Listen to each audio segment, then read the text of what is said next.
dia, são 7h30, vamos dar início à nossa reunião semanal da disciplina de urologia.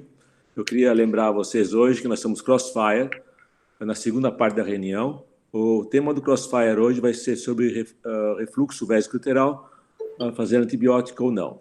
Mas antes temos alguns casos que a Bárbara Ferrarese, que é nosso residente de 5º ano, que irá apresentar. Então, Bárbara, é com você. Tá certo. Bom dia, meu nome é Bárbara, sou R5 de Urologia aqui da Unicamp e vou começar com o primeiro caso. O primeiro caso é um paciente de 46 anos do sexo masculino, com queixa de dor lombar de início há 3 meses. Ele relatou essa dor lombar esquerda há 3 meses, associada à perda de cerca de 10 quilos no período, e nesse mesmo período também se descobriu hipertenso. Então, por conta, ele acabou realizando um ultrassom que mostrou um nódulo hiperecogênico de 3 centímetros no rim esquerdo. Além disso, de antecedente, ele é um paciente que tem gota e faz uso de allopurinol e colchicina. Então, chega pra gente no exame físico. Está realmente hipertenso, normocárdico, sem outras alterações, na palpação do abdômen sem alteração e jordano negativo. Então, após esse primeiro contato, foi solicitada uma tomografia de abdômen com contraste para melhor elucidação desse nódulo. Então, aqui nos cortes axiais, na fase arterial, é possível ver que ele tem múltiplos cistos renais bilaterais. Bárbara, não subiu a apresentação. Sumiu? As imagens, não. Peraí. Não, professor, aqui está aparecendo normal. Às vezes minha internet está um pouco mais devagar. Tá vendo aí, professor? Ok, se todo mundo está vendo, segue. Eu não estou vendo, não. Deixa eu... Eu também não estou vendo. Também não estou vendo, não. Estava vendo, sim.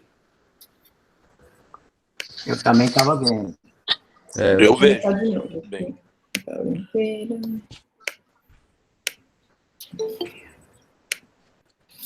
Para mim veio imagem. Vendo agora. Foi?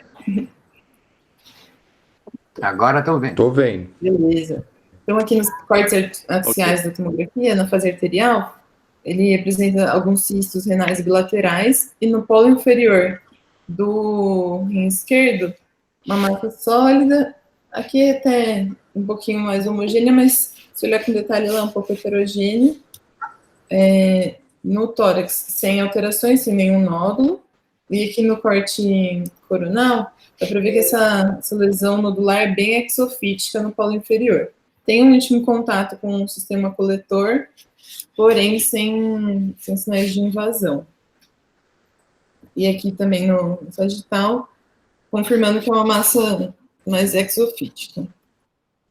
No relatório, então ele descreve mesmo como uma massa de 6,1 centímetros no maior diâmetro, sendo um componente exofítico maior que 50%, com contato com o grupo helicinal inferior e abaixo da linha polar inferior. Além disso, mostra uma lesão focal hepática, porém sugestiva de hemangioma, não de metástase. E aí, depois disso... Eu queria perguntar aqui para o Birajara. Esse paciente tem uma lesão renal e ele relata um emagrecimento importante em um curto espaço de tempo. Você pensaria, assim, em metástase à distância? Que exame você faria ou você acha que não tem nada a ver com esse tumor? Então, Carlos, eu prestei atenção realmente nesse emagrecimento, esperei ver um nódulo maior, uma coisa invasiva. Não tem.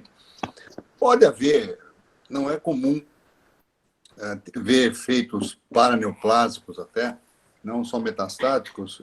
O rim pode dar esses efeitos paraneoplásicos com consequente emagrecimento, mas não é comum. Eu não pensaria que o emagrecimento é por causa desse tumor, não. Como a tomografia não mostra nada no tórax e também a tomografia de abdômen não mostra nenhuma metástase hepática que pudesse, ou em outro órgão, eu acho que esse emagrecimento não tem a ver com esse nódulo. A princípio, eu não acho que tenha relação, não. Ok. E essa lesão está pedindo para fazer uma nefrectomia parcial, né? Uma lesão bastante exofítica, polo inferior, que seria bem favorável, certo? Eu acho que sim. Não sei se tem alguém da imagem, hein? o Daniel, alguém que pudesse dar uma informação melhor. Parece que é um tumor muito regular, bem homogêneo, parece um tumor papilífero, tipo 1, que é maligno, mas tem baixa malignidade. Eu queria avançar um pouquinho nisso, não sei se ele pode dar algum palpite em relação a essa questão. Daniel, deu para você ver as imagens para comentar alguma coisa a mais? Bom dia, pessoal. Sim, acompanhei as imagens. O doutor Birajara concordo plenamente com a avaliação dele. Um nódulo sólido exofítico, ele é homogêneo, né, e hipovascularizado. Ele tem, a gente está vendo nessa fase aí que os rins estão com parênquima com um realce intenso pelo contraste, e o nódulo tem densidade inferior à densidade do parênquima renal, nódulo hipovascularizado. Nesses casos, o principal diagnóstico diferencial realmente é um carcinoma de células renais do subtipo papilífero. E concordo também que é pouco provável que o emagrecimento dele seja decorrente desta lesão, né? Geralmente essa lesão é incidental. Bárbara, você tem medida de densidade aí pré e pós-contraste, só para confirmar que isso é sólido mesmo? Eu até olhei, eu não lembro agora de cabeça, e não está confirmado no laudo, mas é sólido mesmo. É sólido mesmo, tem densidade, tem um ganho de densidade maior que 20 unidades Celsius, né? Tudo bem. Isso. Então, acho que é isso mesmo. Muito bom. Então, Bárbara, então a indicação é nefrectomia parcial, uma vez que tem uma lesão favorável para esse tipo de cirurgia, e a gente quer saber se você fez por via videolaparoscópica ou aberta. Positivo. Fizemos por via videolaparoscópica. Então, trouxe aqui um vídeo da cirurgia. Inicialmente aqui, estamos incisando o peritônio para rebater o cólon rebatido, identificamos o ureter. A partir do ureter, começamos a dissecção do polo inferior até o hilo, a secção da mesma, a secção da artéria renal, e também para deixar o hilo bem dissecado, bem exposto. Agora, abertura da gerota, pensando em fazer a nefrectomia parcial e descolando toda a gordura perirenal para deixar o nódulo bem exposto. É um nódulo realmente exofítico, dá para ver a delimitação, e agora vamos fazer uma marcação com uma certa margem de segurança para depois realizar a incisão. Antes de começar a cortar, a gente já deixa os pontos de caporofil já preparados dentro da cavidade, para não perder tempo na hora que o rim tiver uma isquemia. E aí, então, foi feito o clampeamento total do hilo com o Satinsky.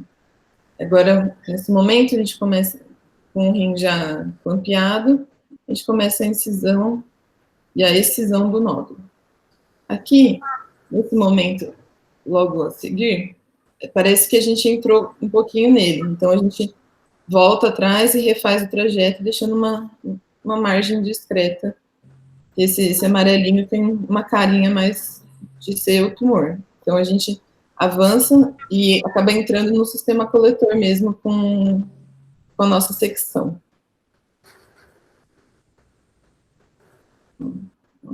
Aqui parece que o tumor estava encaixado assim no grupo calicianal inferior, tanto que ele até solta um pouquinho e ele tem o sistema coletor aberto. Então, agora terminando de retirar o nódulo, e ele ficou bem solto.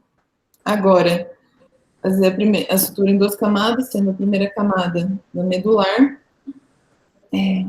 reparando as extremidades com hemolock, para evitar que o fio acabe cortando o parênquima renal.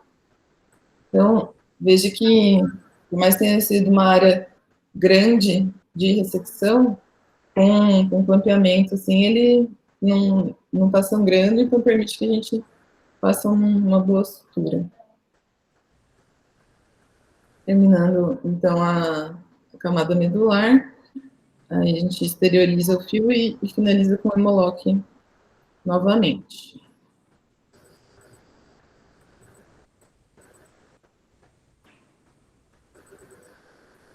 E aí agora a gente parte para fechamento do segundo plano, fechando a cortical. E aí, agora, para fechamento vertical, a cada passada, a gente fecha com o hemolock, tanto no ponto que está entrando no rim, quanto que está saindo do rim. Então, aqui, coloca um hemolock, aí coloca outro hemolock, que vai ser a ponta da agulha que vai entrar para evitar dano desse fio rasgo e parênquima. Então, aqui terminando a sutura. E agora, após a liberação do clamp, vemos que o leito praticamente não sangra. Muito bom a cirurgia, Bárbara. Muito bem, pontos bem apresentados da parte cirúrgica e foi muito bem estruturado a área cruenta. Ok, a gente está curioso para saber como é que foi a evolução, porque como foi aberto a via excretora, existe um risco pequeno de ter esse vazamento de urina. Como é que podia dizer um pouquinho mais sobre isso? Sim, no intraoperatório a gente pensou sobre isso, mas por isso a gente reforçou mais a sutura ali no... Eu pulei, né, as etapas, mas a gente reforçou bem a sutura na região que abriu o sistema coletor e acabamos deixando o paciente sem dreno mesmo. Porque... Dr. Carlos, posso comentar? Sim. Eu estava na cirurgia com a Bárbara, essa cirurgia aí, como ela estava com um controle de sangramento bem adequado, foi tranquilo fazer a sutura do sistema coletor, e hoje a gente acabou englobando a sutura do sistema coletor no mesmo plano de sutura da medular, né? Claro certo. Que a gente vai com um pouco mais de cuidado ali, mas foi bem tranquilo fechar o sistema coletor. E acho que os detalhes que a Bárbara colocou são muito importantes. Primeiro que, assim, geralmente na parcial, eu não acho que é necessário sempre identificar o ureter, por exemplo, mas em tumores de polo inferior, eu acho altamente recomendável. Eu mesmo, infelizmente, já tive uma lesão de ureter em tumor de polo inferior, por não ter identificado claramente ele antes. Então, eu acho que é uma tática cirúrgica interessante. E essa soltura completa do rim, quando você já prevê que vai ter que transeccionar praticamente metade do rim, ele tem que estar totalmente móvel ali para você, porque depois que você começa a seccionar o parênquima, você não tem mais a capacidade depois de soltar ali, porque o paciente já está em isquemia quente, né? Então, é altamente recomendável que você mobilize o órgão da forma que você antevê já que vai precisar, antes de começar a secção. Né? Não, você está de parabéns, foi muito boa a cirurgia.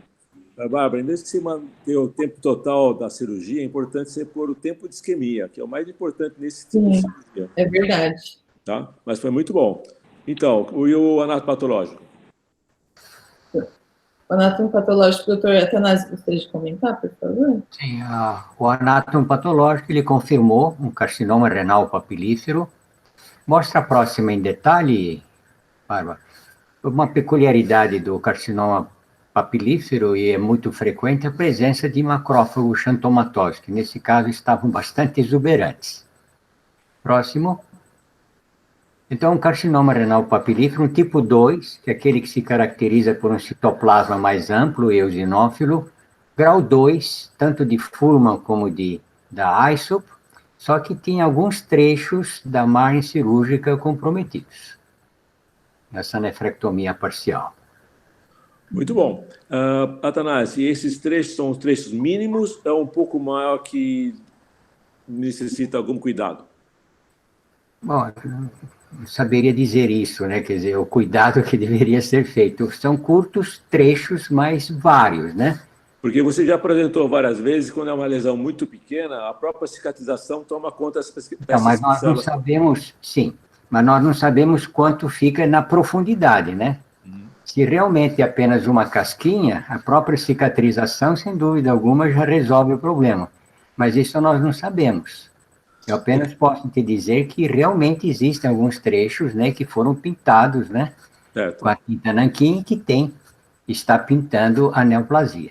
Perfeito. Volta o caso, então, agora para o Ricardo. Então, Ricardo, ele já é um tipo 2, que é um pouco mais agressivo que o tipo 1, e com margem positiva. Qual a sua conduta? Bom, primeiro, Dr. Carlos, só fazer um comentário a respeito dessa margem positiva. A gente toma bastante cuidado ali de tentar não deixar margem, né, claro. Se voltar no exame de imagem coronal, dá até para notar que o tumor ele tem uma parte que ele é irregular mesmo. Ele parece que ele faz um chapéuzinho, assim, que ele parece que se projeta ali no sistema coletor, na parte superior do corte à direita.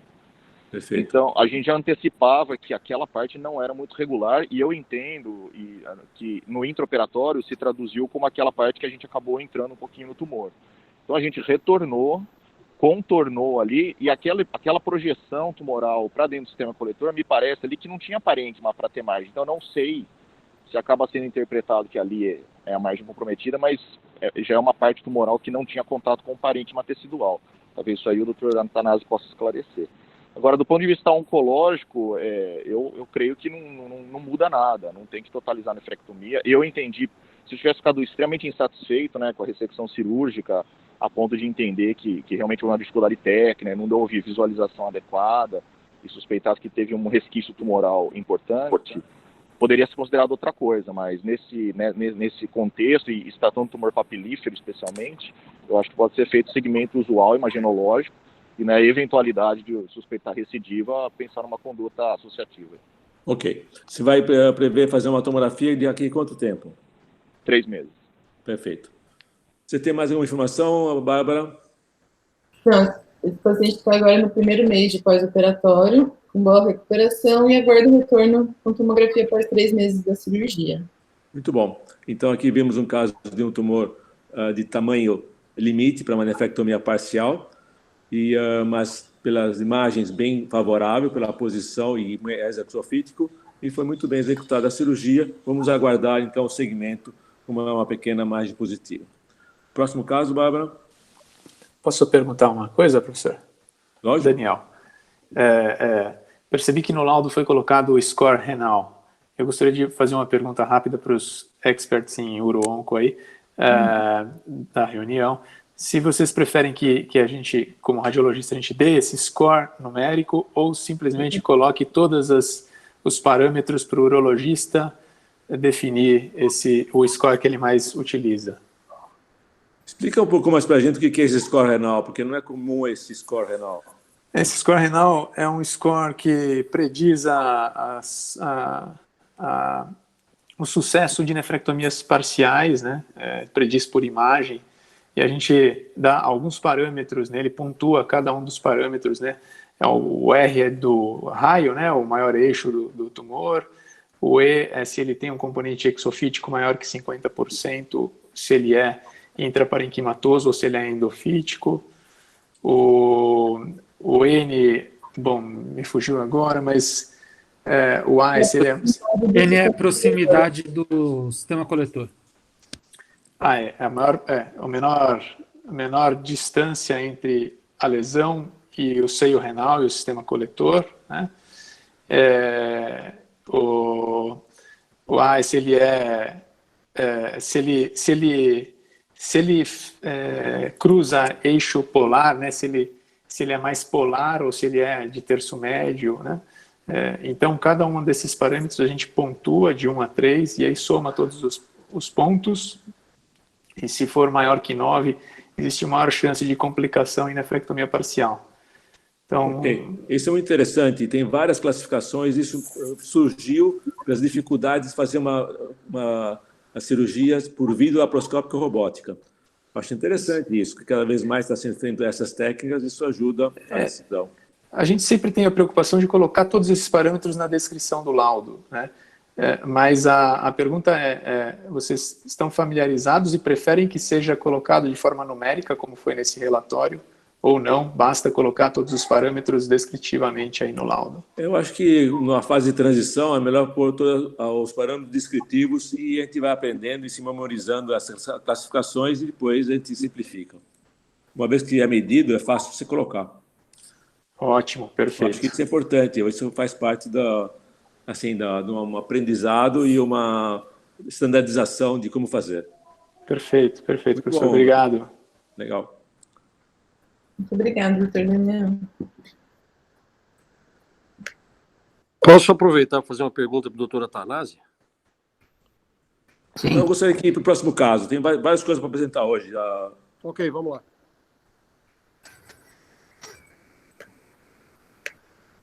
Bom, próximo caso, vocês estão vendo também? Sim. Um paciente de 42 anos chega com uma queixa de um nódulo palpável no testículo que ele percebeu há cerca de 1 mês. É um paciente casado, vendedor, ele tem filhos já. É um paciente que queixa de surgimento de um nódulo no testículo do lado esquerdo há 2 meses associado à dor local. Esse paciente tem até uma peculiaridade que ele pratica ciclismo e inicialmente ele achou que tivesse relacionado ao seu esporte, né? Mas aí depois a dor. E depois ele começou a perceber que, na verdade, não era só isso, tinha uma nodulação no local. No exame físico, o paciente apresenta um nódulo um pouco endurecido, entre 2 e 3 centímetros, um pouco levemente doloroso a palpação e sem outras alterações de exame físico. E ele traz já para a gente uma outra tomografia, mostrando o testículo esquerdo aumentado, as custas de um nódulo pouco vascularizado, com calcificações e limites pouco precisos, de 3,1 centímetros no seu maior diâmetro. Então, com características francamente suspeitas para neoplasia e aumento da vascularização do epidídimo. Segue. E aí, o próprio ultrassonografista com esse achado, ele acabou estendendo o ultrassom e viu que tinha uma massa ganglionar com 2 componentes, né? Uma massa bilobulada entre a aorta abdominal e o rim esquerdo.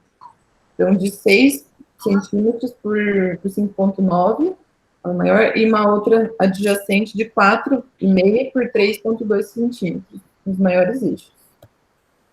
Então, nós solicitamos marcadores para ele, que ele estava com todos os 3 marcadores elevados, né, o beta-HCG 167, alfa-fetoproteína 56 e LDH de 590, só LDH que estava um pouco tocado, os outros estão nitidamente alterados. Então, complementando o estadiamento, foi solicitada uma tomografia de abdômen e tórax. Essa tomografia não foi feita no Unicamp, então só tem a foto do impresso, né? Então, mas aqui é possível ver ali medial ao rim esquerdo uma massa hipovascularizada, porém levemente heterogênea. Aqui nos cortes coronais, dá para ver que ela tem um volume considerável, né? O volume se estende ali para a região paraórtica. No pulmão tem alguns micronódulos pulmonares também. E aqui, mais uma vez, na fase excretora, uma imagem mais aproximada da massa retroperitoneal. Ela até rechaça um pouquinho a aorta, né? Tem um componente de volume importante. Então, para complementar, né, o estadiamento cirúrgico, né, desse paciente, ele foi submetido a orquiectomia radical por via inguinal. O procedimento foi sem intercorrências, com uma boa recuperação. E aí retorna com a gente no pós-operatório para checar o anátomo patológico. Tem aqui as imagens. Gostaria que o doutor Atanásio, por gentileza, comentasse para a gente. Bom, esse caso é uma revisão, né? Não foi operado no HC, né? Não, é verdade. Ele foi operado no outro serviço. Então, em revisão, a gente vai fazer a revisão naquelas lâminas que foram amostradas, né? Nós não sabemos o quanto foi essa amostragem. Bom, de qualquer forma, naquilo que nós recebemos, a área mais extensa era de carcinoma embrionário. Ele se caracteriza por essas células bastante volumosas, são vesiculosas, o nucleolo é bem evidente e a cromatina é irregularmente distribuída. Essa era o maior componente desse tumor. Próximo, mas havia também, em menor proporção, seminoma, você vê o citoplasma mais claro, a cromatina é muito mais uniformemente distribuída, e também, menor ainda, um componente próximo de tumor do saco vitelino. Então, eram esses 3 componentes que nós observamos nas lâminas que foram colocadas para revisão. O diagnóstico final, então, próximo, fica sendo uma neoplasia testicular germinativa combinada, em que aproximadamente 90% da extensão do que nós revisamos era carcinoma embrionário, mais seminoma, cerca de 5%, e tumor do saco vitelino, menos que 5%. Só que tinha invasão linfovascular. Isso coloca como o estadiamento como um PT2. Muito bom. Ok. Então, Bárbara, qual foi o estadiamento final do paciente? Um PT2, N? Bom, como ele tem o nódulo do mesmo lado, porém, lateral, fica como um N3. Certo. O pulmão era limpo, certo? Não tinha nenhuma metástase pulmonar. Não, M1, que tinha micronódulos pulmonares do mesmo lado. Alô? Oi? Alô? Tá bom, ok. Então, foi feita quimioterapia. Isso. Eu fui encaminhado para oncologia com estadio clínico 3A e iniciada a quimioterapia com esquema V. Estavam programados 4 ciclos, mas ele apresentou uma mielotoxicidade, então o último ciclo foi com dose reduzida. E agora, a sequência dos marcadores durante o tratamento, né? No pré-operatório, eles eram mais elevados, teve uma discreta queda nos valores no pós-operatório, mas com a quimioterapia houve praticamente a normalização dos marcadores. Né? Muito bom. Então, boa resposta à quimioterapia. E vamos ver o que restou de imagem pela tomografia, se foi uma resposta completa. Então, a massa continua do volume praticamente do mesmo tamanho que ela apresentava. Houve uma discreta redução no volume e houve uma redução praticamente completa dos nódulos pulmonares. Esse é o único que ficou visível, assim, bem diminuído de tamanho, né?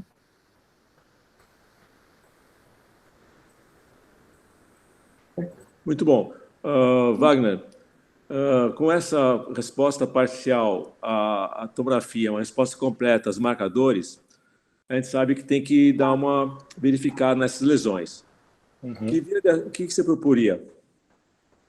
Então, esse paciente até que teve uma boa resposta, é um tumor não seminomatoso, misto, componente carcinoma embrionário, confere um pior prognóstico, mas sobrou lesão visível na tomografia, após 4 ciclos, né, de quimioterapia. Eu acho que agora a indicação é uma linfadenectomia, uma retirada dessa massa, a resposta da parte pulmonar até que foi boa, então acho que é cirurgia. O que a gente tem que pensar nessa lesão aí é um teratoma, né?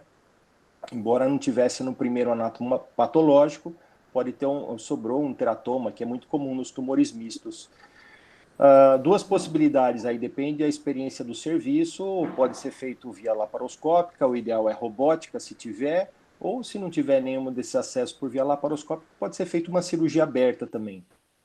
Depende. Acho que aqui é importante a experiência do cirurgião, porque é uma lesão pouco frequente, um tumor testicular não é uma doença frequente, ainda mais assim, persistência dos gânglios é menor ainda, então vai ser feita uma via videolaparoscópica robótica se o serviço tem grande experiência nesse tipo de cirurgia. Importante, tem que tirar essas lesões. E, Bárbara, foi feita a cirurgia? Foi. Posso só tirar uma dúvida? Não foi realizado, mas os senhores acham que teria espaço para um PET aqui para diferenciar? Alguma coisa de... Ok, vamos perguntar para a Elba. Elba, qual a contribuição da medicina nuclear após a quimioterapia? Oi, bom dia. Bom dia. Aqui, o tumor é não seminomatoso, né? Então, os tumores não seminomatosos, eles têm uma avidez por FDG menor do que os seminomatosos. Então, existe uma menor captação em geral, e quando você vai avaliar pós-quimioterapia, você tem que pensar que um estudo negativo não exclui que ele tenha ainda um teratoma que você vai ter que remover. Então, se o estudo for positivo, né, se o PET for positivo, ok, você tem tumor viável. O problema é que se o PET for negativo, não exclui o tumor. Então, assim, para não seminomatoso é mais complicado. Então, não tem uma um papel tão forte, assim, digamos, nessa avaliação. Então, concluindo, não teria indicação de fazer medicina nuclear nesse caso, perfeito? Nesse caso, Não vai mudar a vale a conduta. pena, não vai mudar Perfeito. a sua conduta, provavelmente. Muito bom. Obrigada. Bárbara, foi feita a linfectomia? Foi, professor. Então, aqui, após a dissecção, a gente pode ver aqui identificado, né, a veia renal e a artéria renal, e ali a aorta, todas com contato íntimo com o tumor, mas porém sem nenhuma aderência, sem invasão. E aqui, após a retirada do tumor, ali, a gente é o psoas, e esse é o resultado da peça final. Tinha cerca de uns 12 centímetros no maior eixo. É uma grande massa, uma grande lesão. Muito bom. Posso dar uma opinião? Pode, lógico. Então, quando vocês tiverem um caso desse, tiver interesse em fazer laparoscópica, vocês comunicam que eu teria o maior prazer de fazer isso com vocês. E Bárbara, parabéns pela nefrectomia parcial, foi muito bem feita. E na quarta-feira que vem, nós temos uma webinar que nós teremos uma aula sobre linfadenectomia retroperitoneal, justamente sobre isso aí. Se vocês assistirem, vai ser muito interessante. Ai, que legal, professor. Muito obrigada. Ok, Elcio, então você já está convidado. No próximo caso, você vai estar em campo. Obrigado pela sua... Prazer. Muito bom.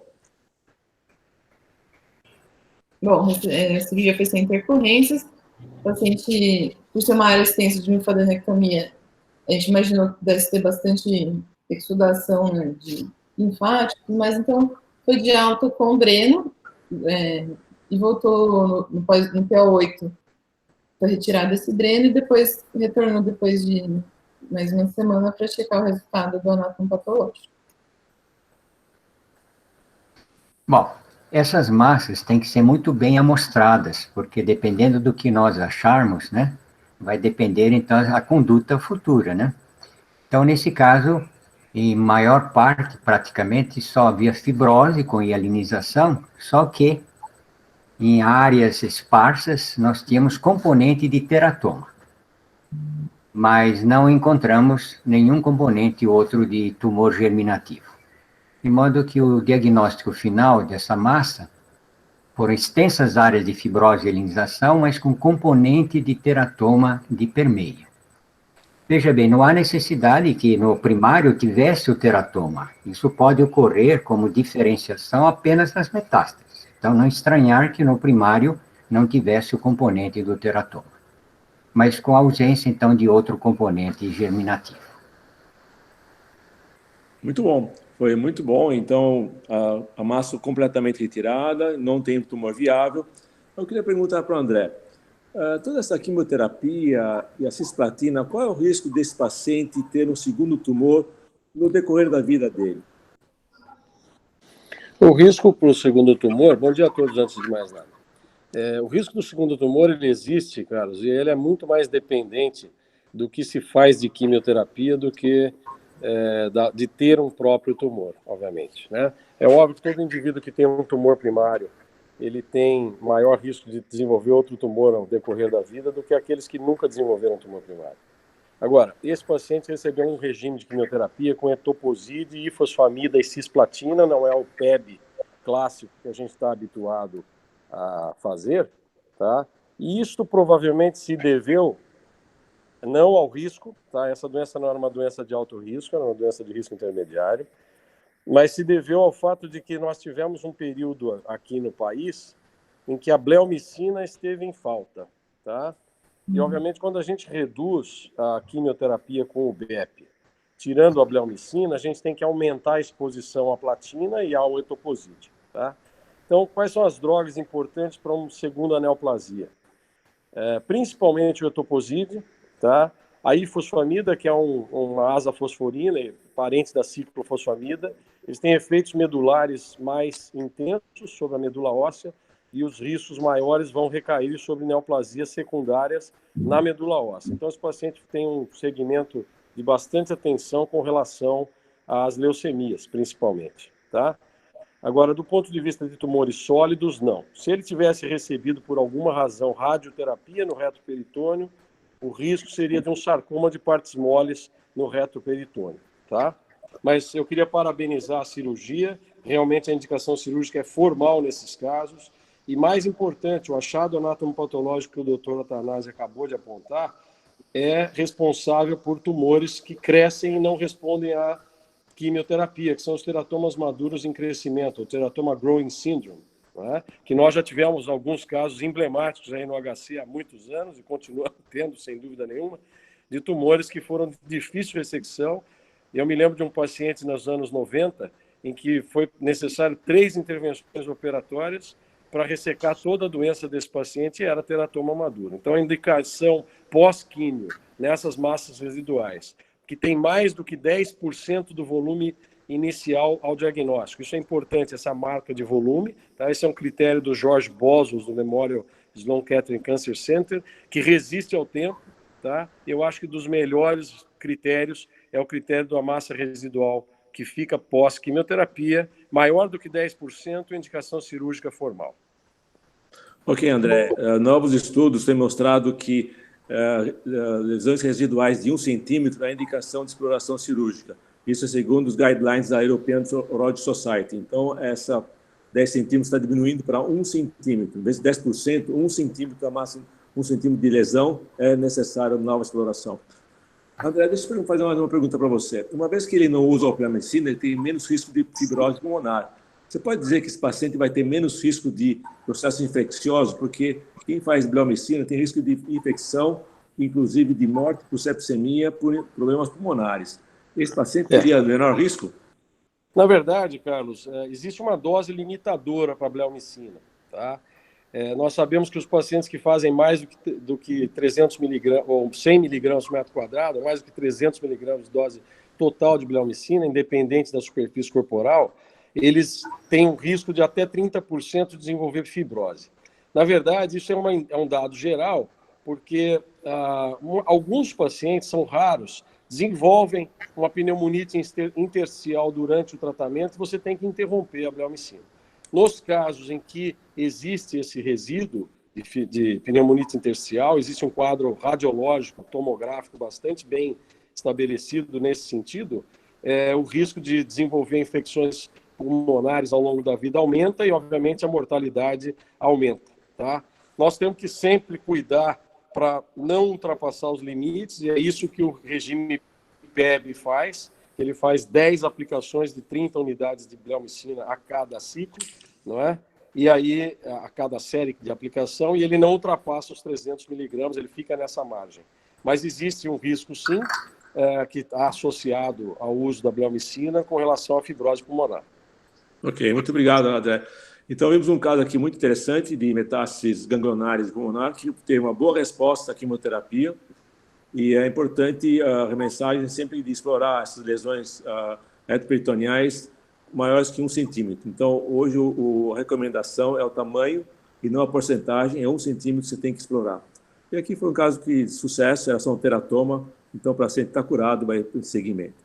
Muito bom. Eu queria agora convidar o Juliano Moro, que ele vai coordenar a sessão de Crossfire, e o tópico hoje é sobre refluxo vesicolateral. Então, Juliano, você poderia, então, assumir a coordenação dessa sessão? Claro, professor. Bom dia a todos.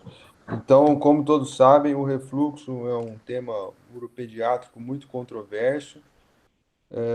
Já sabemos que, no passado, os pacientes com refluxo eram sistematicamente tratados com cirurgia. Com melhor entendimento da doença, foi possível o tratamento conservador, visto que mais de 80% dos casos têm resolução espontânea.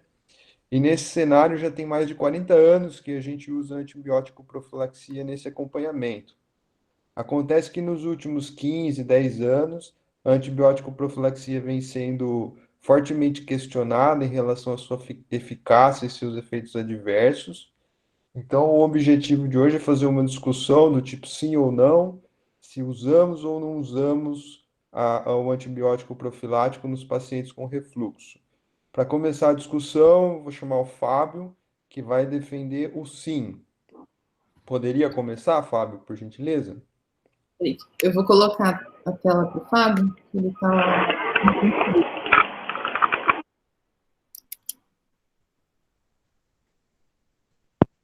Olá, bom dia.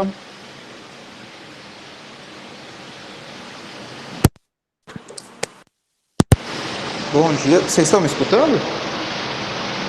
Pode continuar. Posso? Bom dia. Vou iniciar aqui minha apresentação. Pedir uma ajuda para a Bárbara aqui, eu estou no hospital, não consegui apresentar. Então, vou falar um pouquinho sobre o refluxo e sobre o uso do antibiótico profilaxia. Eu trouxe para iniciar alguns dos maiores estudos aqui sobre esse tema. Um dos primeiros aqui foi esse Swedish Reflux Trial. Foi um estudo grande de 23 centros, envolvendo 203 crianças, um estudo clínico randomizado, que pegou especialmente crianças com refluxo de grau maior e fez o eletrocisto e DMSA pré e pós-intervenção. Follow-up mediano de 2 anos. E interessante que ele dividiu esses doentes em 3 grupos: profilaxia antibiótica, tratamento endoscópico e segmento. Pode passar, por favor, Bárbara? Aí o que a gente viu, primeiro na figura 1, é que houve uma redução significativa do número de ITUs febris, especialmente nos pacientes submetidos à profilaxia. O que é interessante também que teve uma redução maior do que os pacientes submetidos ao tratamento endoscópico, e ambos foram superiores ao grupo que fez só o acompanhamento. E temos também essas curvas de Kaplan-Meier que mostram a evolução no tempo da recorrência desses pacientes, né? E a gente vê que realmente tem um ganho significativo de pacientes submetidos à profilaxia antibiótica. Porém, quando a gente vê a análise do DMSA, não foi vista muita diferença nas cicatrizes renais. Pode passar, por favor? Aí o próximo, eu trago aqui o estudo RIVER, que é o Randomized Intervention for Children with Vesicoretral Reflux.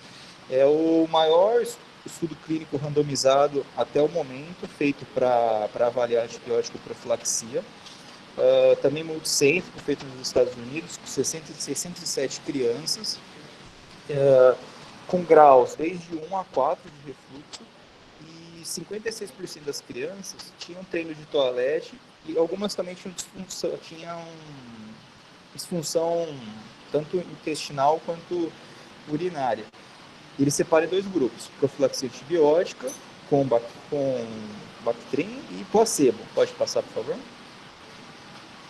Novamente, a gente vê que houve um ganho significativo, uma redução, aliás, do número de ITUs nos pacientes do grupo submetido a antibiótico profilaxia, e esse ganho ele se ampliou ao longo do tempo de segmento. Então, o grupo profilaxia teve 50% menos chance de recorrência de ITU, sendo que essa diferença ela se tornou até maior, chegou próximo de 80% em pacientes que tinham uma disfunção intestinal ou miccional. Pode passar, por favor? Aí, no entanto, esses estudos eles têm alguns pontos, alguns vieses que têm que ser levados em conta. Eu trouxe essa revisão aqui recente do Journal, do pesquisador Wang, fez uma revisão sistemática nessas bases e separou 8 estudos clínicos randomizados, totalizando quase 1.600 crianças. Pode passar, por favor, Bárbara? E aí ele dividiu esses estudos em estudos com alto e baixo risco de viés. E os vieses principais que a gente vê é o fato de ser duplo cego ou não, se ter um placebo ou um placebo mal feito, né? Ele só viu desses 8, apenas dois trials que tinham um placebo assim bem estabelecido.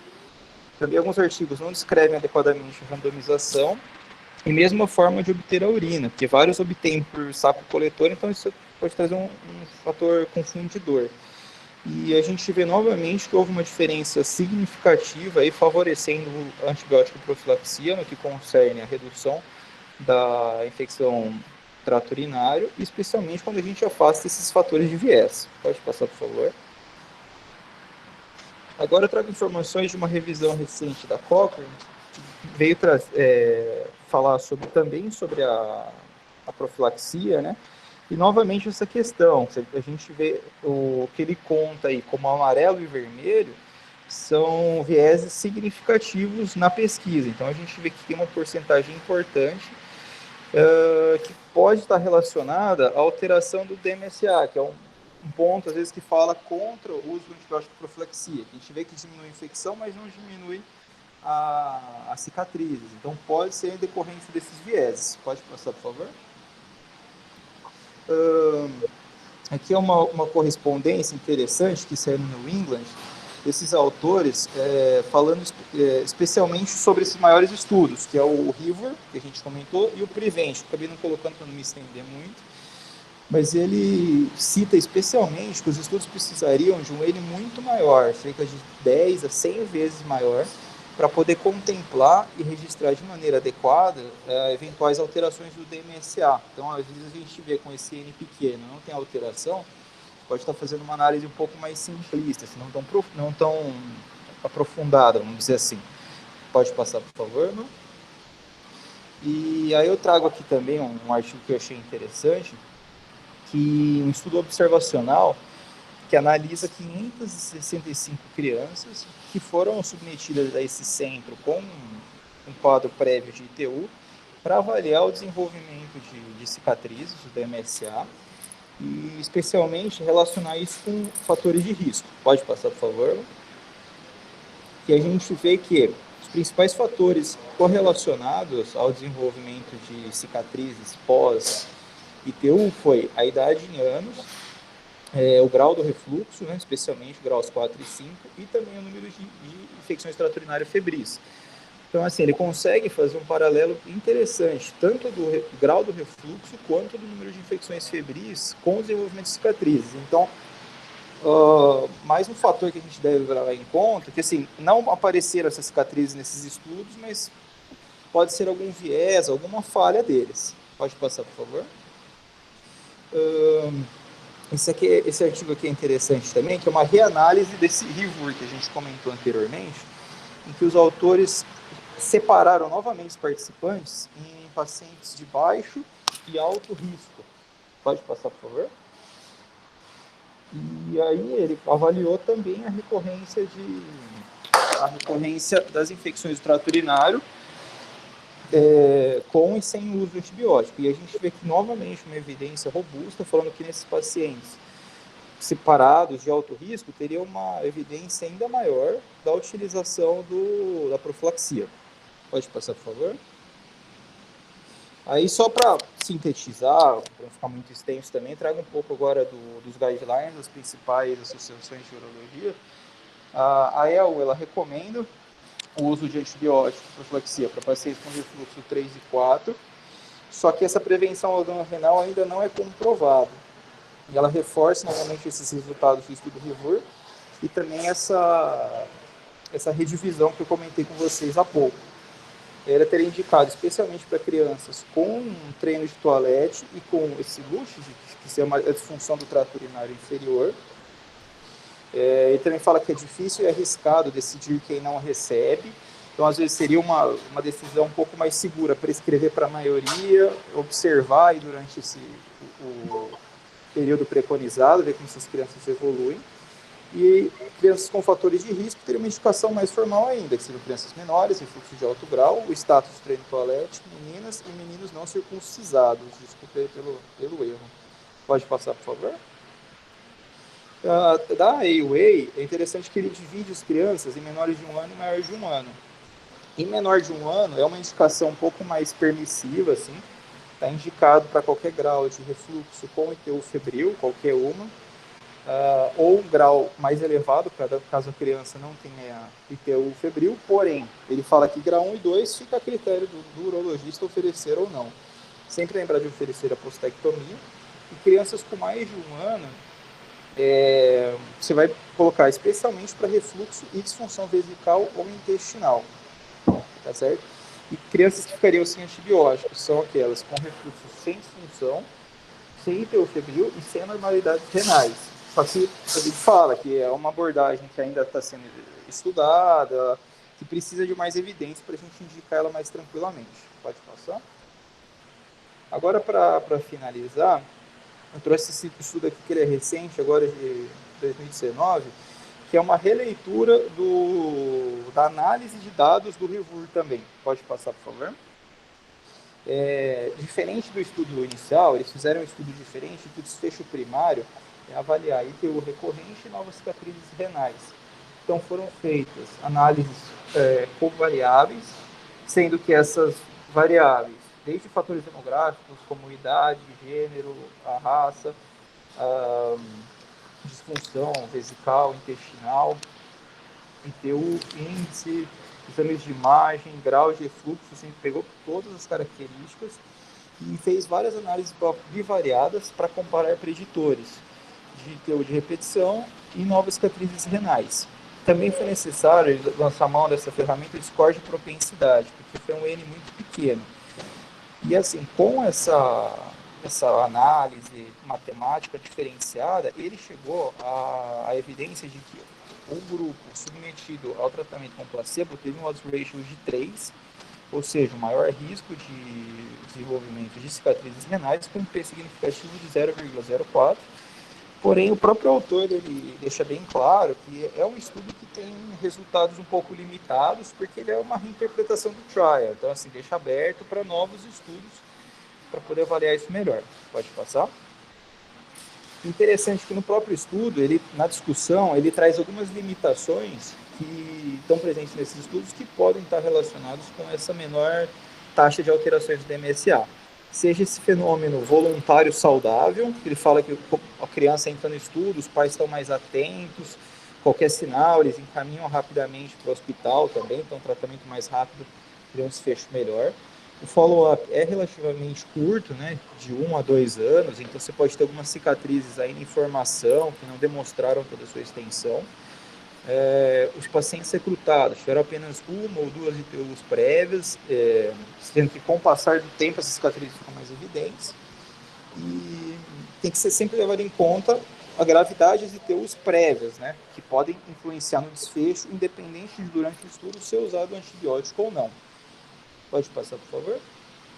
E só para encerrar, então, porque eu uso do antibiótico profilaxia? Porque ela reduz a recorrência das ITUs febris, porque tem crianças nesse grupo especial, que eu coloquei aí, que tem uma indicação formal em qualquer guideline que a gente procura, e também pela questão do MSA. A gente tem alguns estudos que já mostram algum benefício, às vezes não tão evidente, mas tem benefício, e também tem limitações importantes que podem alterar nessa interpretação. Pode passar, por favor? Obrigado, e acho que uma mensagem que ficou em quase todos os estudos que é importante deixar aqui, a gente precisa de mais estudos, com N maior, com follow-up maior, para a gente ter sempre evidência de maior poder aí. Obrigado. Bom, então, como vocês perceberam na mensagem do Fábio, há muitos trabalhos mostrando redução de infecção, ele questionou fortemente a qualidade da evidência, então ele explorou esse lado porque há uma vertente mostrando dificuldade em mostrar o benefício na redução de cicatrizes, então por isso ele se estendeu um pouco na exploração da qualidade da evidência, e agora a Bárbara vai defender o lado do não uso da antibiótico profilaxia. Pode começar, Bárbara.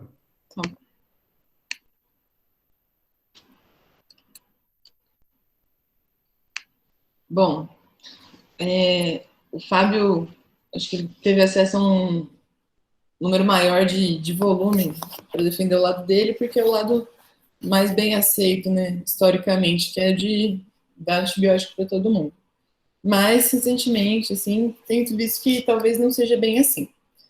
Eu mantive esse slide considerando que os principais objetivos de você tratar o refluxo são prevenir a infecção urinária febril recorrente e, principalmente, prevenir lesões renais que geram cicatriz e a perda da função a longo prazo. Então, o mesmo estudo que o Fábio trouxe para defender o ponto dele, eu também trago para defender o meu ponto, porque se um dos principais motivos de você submeter uma criança a um tratamento contínuo a vida inteira, que requer aderência, que requer renovar a receita e fazer ela tomar um antibiótico por longos períodos, é que você tenha um benefício, talvez na função renal, que seria um dos principais prejuízos que a gente quer evitar. E esse estudo REVUR, que o Fábio já citou, não vou entrar em muitos detalhes sobre como ele foi desenhado, ele mostrou que a cicatriz renal é mais frequente no grupo com infecção urinária de repetição, e em separado ele mostrou também que pacientes com infecção urinária de repetição é mais frequente em antibiótico profilaxia. Porém, a hora que você pareia essas informações, no total, na verdade, a quantidade de novas cicatrizes renais é a mesma nos dois grupos. Então, você submeteu a criança a um tratamento com antibiótico profilaxia a longo prazo, você não está prevenindo essas cicatrizes renais. Esse daqui eu também trouxe um outro estudo com uma tabela que é uma, ele fala um olhar mais aprofundado sobre o estudo do RIVER. E que aqui a tabela relatando o que eu falei, né, que os pacientes com mais infecção têm mais cicatriz renal, mas a hora que você compara os dois grupos, em geral, quem usou e quem não usou antibiótico profilaxia, é praticamente igual a quantidade de cicatrizes renais. Uma das hipóteses que esse estudo levanta é que talvez o paciente em vigência de antibiótico profilaxia talvez tenha infecções subclínicas que não o façam procurar o hospital e que possam prejudicar o parênquima renal sem ter repercussão sistêmica, sem ele perceber que é uma nova infecção.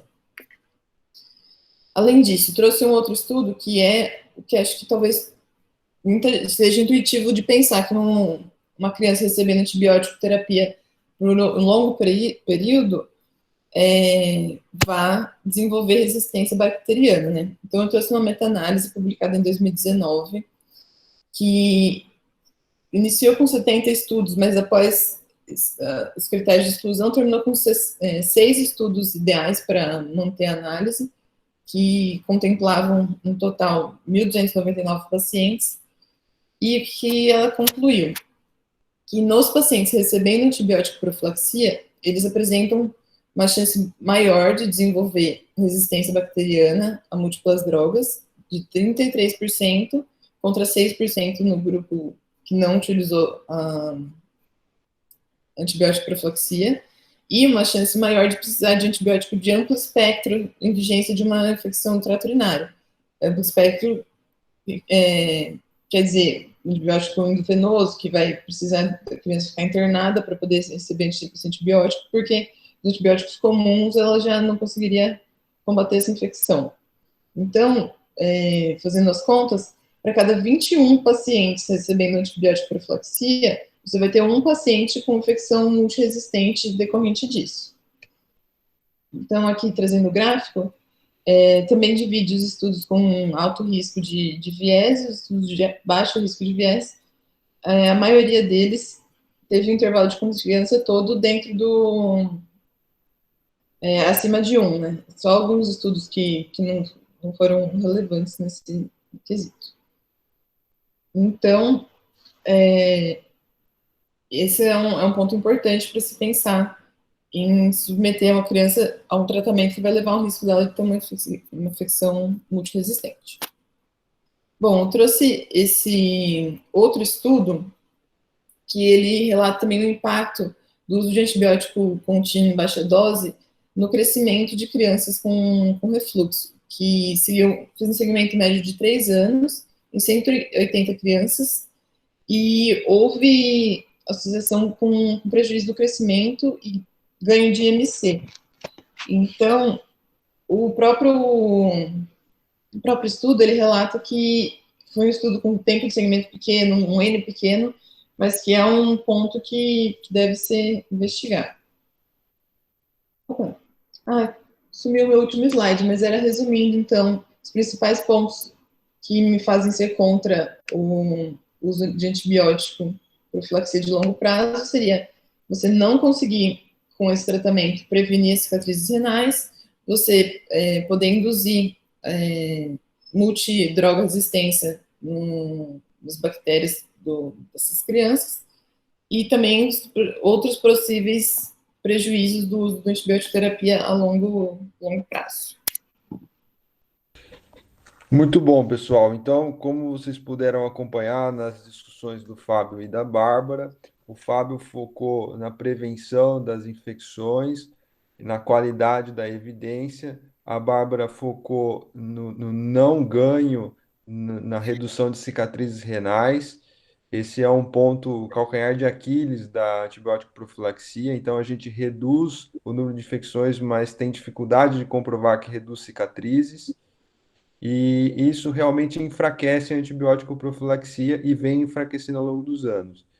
Entretanto, como o Fábio mostrou, isso se mantém firme nos guidelines. Então, assim, a resposta final aqui da provocação é que é sim para antibiótico profilaxia, mas é um sim muito mais tênue do que já foi no passado. Então, ao longo desses 40 anos, a gente entende que a antibiótico profilaxia tem um papel mais reservado às crianças de alto risco. E um ponto especial que não foi abordado aqui é aquela criança com hidronefrose antenatal e refluxo. Essa criança que ainda não teve infecção sintomática, parece que já é um ponto consumado que a antibiótico profilaxia para essa criança que ainda não teve infecção não é benéfica. E sob um risco alto, né, que a Bárbara apontou, de resistência e prejuízo na curva de crescimento, que é um ponto que está crescendo muito isso. Então, fica essa mensagem final, sim para antibiótico profilaxia, mas com ressalvas. Ok, Juliano, muito bom esse teu Crossfire e parabenizar tanto o Fábio como a Bárbara pelos pontos que defenderam com afinco. Eu queria finalizar a reunião, mas antes quero convidar todos vocês para a próxima quarta-feira, onde vamos ter uma Urologia Sem Fronteiras com o tema câncer de próstata refratário. Então, espero todos vocês na próxima quarta-feira no Urologia Sem Fronteiras. Bom dia a todos e obrigado. Professor, a doutora Elba queria fazer um comentário. Tudo bem. Dá tempo, rapidinho? Elba, desculpe, Não, você... Dá tempo, lógico. Eu só queria fazer um comentário que nesse estudo que foi esse estudo gigante do como chama? River, né? O River Trial, eu não sei por que ele ficou tão focado na questão da cicatriz renal, né? Ele até coloca nisso no estudo que eles reanalisaram, como é que eles abordaram o ultrassom, o DMSA e até a cisto, porque você deveria avaliar no DMSA a função renal, né? Que foi até o que a Bárbara comentou, assim, o importante é a preservação da função, com ou sem cicatriz. Então, o DMSA é um forte preditor de um desfecho bom ou ruim, conforme a redução da função quando você quantifica um rim e o outro ao longo do tempo. Então, isso que eu acho que é uma coisa que faltou no estudo, porque quando você olha como que ele classifica, e você pode ver que tem uma diferença significativa quando ele olha só a redução da atividade, ele fica muito preso em avaliação de contorno e menos na função global do rim. Só para fazer esse comentário, que eu acho que o importante é a gente avaliar a função mesmo. Se tem uma, se tem duas cicatrizes, é difícil, às vezes, a gente ver, e isso não é o mais importante para vocês, né? O mais importante é a função, né, Juliano? Esse estudo, né, ele é avaliado pelos 2 médicos nucleares independentes para justamente tirar viés de interpretação, mas o critério, o desfecho primário é aparecimento de nova cicatriz, né, e não a redução de função. Não a redução da função. Realmente fica esse ponto de interrogação, vamos dizer. Né? É isso aí, gente. Obrigada. Ok, Elba, muito obrigado, então. Então, aguardo tchau. todos vocês na próxima quarta-feira na Urologia Sem Fronteiras. Obrigado, bom dia. Tchau.